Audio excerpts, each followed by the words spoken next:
সবুজ জঙ্গল আবার শান্ত হয়ে উঠেছিল। হাল্ক আর গ্রিনু প্রতিদিন পাহারা দিত, যেন আর কোনো বিপদ না আসে। কিন্তু গভীর জঙ্গলের অনেক ভেতরে লুকিয়েছিল এক ভয়ঙ্কর কালো শক্তি। এক রাতে আকাশ হঠাৎ কালো মেঘে ঢেকে গেল, বিদ্যুৎ চমকাতে লাগল। গ্রিনু অস্থির হয়ে উঠল। হাল্ক বুঝে গেল এটা সাধারণ ঝড় নয়। হঠাৎ মাটি কেঁপে উঠল, জঙ্গল কাঁপিয়ে বেরিয়ে এলো ডার্ক টাইটান, এক বিশাল কালো দানব যার চোখে আগুনের মতো আলো জ্বলছিল। তার উদ্দেশ্য ছিল পুরো জঙ্গল ধ্বংস করে নিজের রাজত্ব গড়া। গ্রামের মানুষ আতঙ্কে চিৎকার করতে লাগল।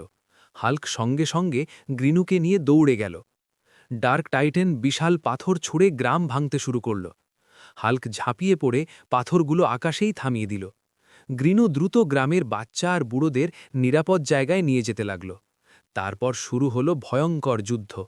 ডার্ক টাইটান একের পর এক আঘাত করতে লাগল, কিন্তু হাল্ক অটল পাহাড়ের মতো দাঁড়িয়ে রইল। গ্রিনু দ্রুত চারপাশ ঘুরে দুর্বল জায়গা খুঁজতে লাগল। হঠাৎ গ্রিনু আবিষ্কার করল ডার্ক টাইটানের বুকে একটা উজ্জ্বল শক্তির পাথর আছে, যেটাই তার শক্তির উৎস। গ্রিনু জোরে ঘেউ ঘেউ করে হাল্ককে সংকেত দিল। হাল্ক সব শক্তি দিয়ে লাফ দিয়ে উঠে ডার্ক টাইটানের বুকে আঘাত করল। বিশাল বিস্ফোরণের মতো আলো ছড়িয়ে পড়ল।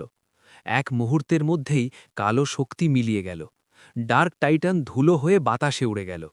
আকাশ পরিষ্কার হল, সূর্যের আলো আবার জঙ্গলে ছড়িয়ে পড়ল। গ্রামের মানুষ আনন্দে কেঁদে ফেলল।